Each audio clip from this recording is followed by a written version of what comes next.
চকরিয়া উপজেলা শাখা কর্তৃক আয়োজিত চকরিয়া আবাসিক মহিলা কলেজ মিলনায়তনের ফার্স্ট এইড অর্থাৎ চিকিৎসা সংক্রান্ত প্রাথমিক চিকিৎসা সংক্রান্ত দুদিনের প্রশিক্ষণ কার্যক্রমে আমাদের মাঝে উপস্থিত হয়েছেন প্রিয় প্রতিষ্ঠান চকরিয়া আবাসিক মহিলা কলেজের ভারপ্রাপ্ত অধ্যক্ষ জনাব জোবাইদুল হক, উপস্থিত আছেন মহিলা কলেজের সম্মানিত শিক্ষক, এই ট্রেনিং প্রোগ্রামের সম্মানিত কোঅর্ডিনেটর সুজাতা চৌধুরী, অধ্যাপক বুলবুল জান্নাত, উপস্থিত মহিলা কলেজের বিদ্যুৎসাহী সদস্য, দাতা সদস্য, সাফায়েত, উপস্থিত বাংলা বিভাগের শিক্ষক শাহিন মনির, ব্যবস্থাপনা বিভাগের প্রভাষক কিরাদুল্লাহ, উপস্থিত আজকের সঞ্চালক ইস্পাত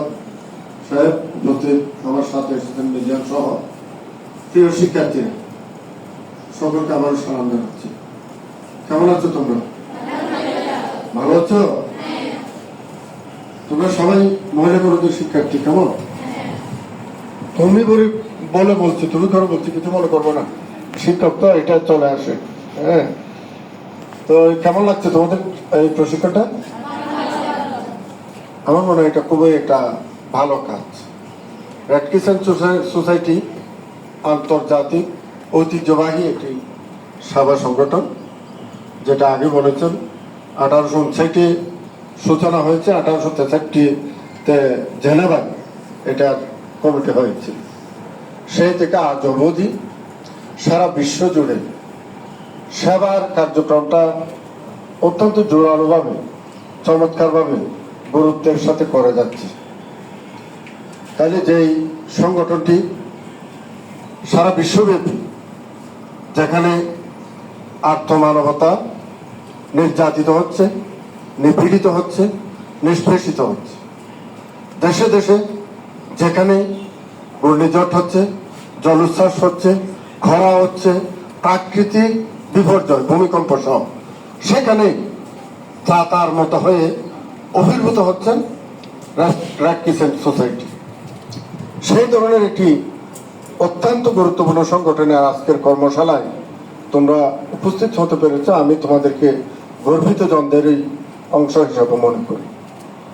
আচ্ছা, আমরা মানুষ, পবিত্র কোরআনে বলা হয়েছে মানুষকে আশরাফুল মাখলুকাত, কি বলা হয়েছে? এটার বাংলা কি? সৃষ্টির সেরা জীব। অন্য পৃথিবীতে হাজার হাজার প্রাণী আছে প্রজাতির, কিন্তু তাদের সাথে মানুষের পার্থক্যটা কোথায়? সৃষ্টির সেরা। কবি কামিনী রায় সম্ভবত বলেছেন, সকলের স্তরে সকলে আমরা, প্রত্যেকে আমরা পরের স্তরে।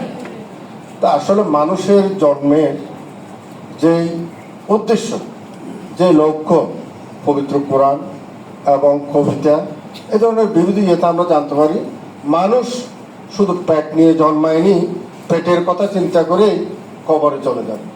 মানুষ জন্মগ্রহণ করেছে মানুষের জন্য কাজ করার জন্য, অন্যান্য প্রজাতির জন্য কাজ করার জন্য, অন্যান্য পরিবেশের জন্য কাজ করার জন্য, অর্থাৎ একটি সুন্দর সহমর্মিতাপূর্ণ পূর্ণ সাম্যময় একটি বিশ্ব গড়ার জন্যই মানুষের সৃষ্টি হয়েছে।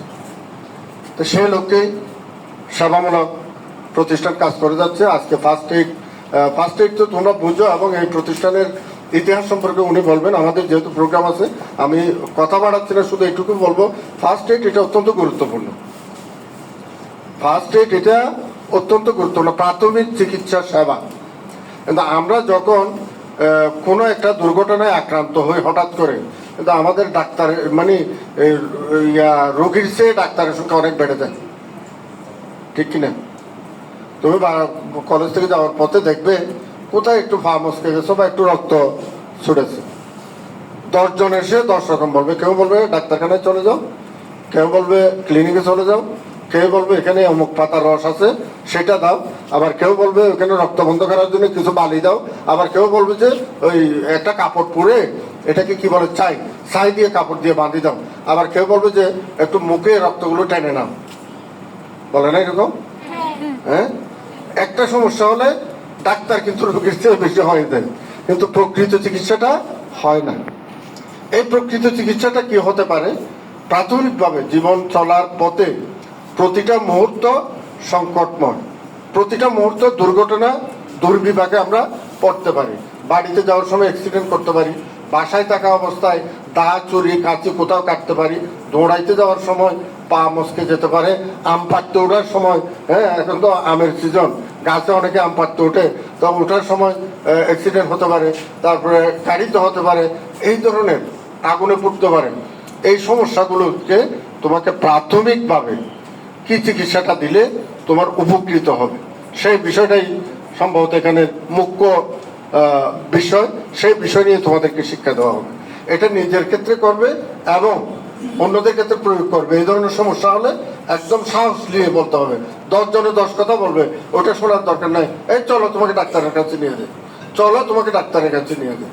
এবং সেবা দেওয়ার মানসিকতা তোমাদের মধ্যে তৈরি করতে হবে। এভাবে তোমরা নিজেদেরকে গড়ে তুলবে, নিজেদেরকে বিকাশ করবে, মানুষের সেবায় নিজেদেরকে নিয়োজিত করবে।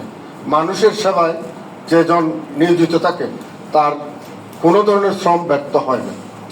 মানুষের জন্য তুমি একটা করেছ, মানুষ তোমাকে 10টা প্রতিদান দিয়ে সেটা ফিরিয়ে দেবে। কিন্তু আমরা আত্মকেন্দ্রিক স্বার্থপরতার ঊর্ধ্বে উঠতে পারি না, এটাই হচ্ছে আমাদের বড় সমস্যা। কারো ঘরে চোর এসেছে, আমরা দূর ঝামেলা গিয়ে লাভ নেই, হয় না? এখন শহর কেন্দ্রিক জীবন, এটা কিন্তু মারাত্মক। আমার চোখের সামনে একজনকে চুরি মারতেছে, পাশে গিয়ে দাঁড়াচ্ছে না, তাহলে ওই 10 জন। আবার এখন আরেকটা নতুন চালু হয়েছে, কোথাও একটা দুর্ঘটনা ঘটেছে,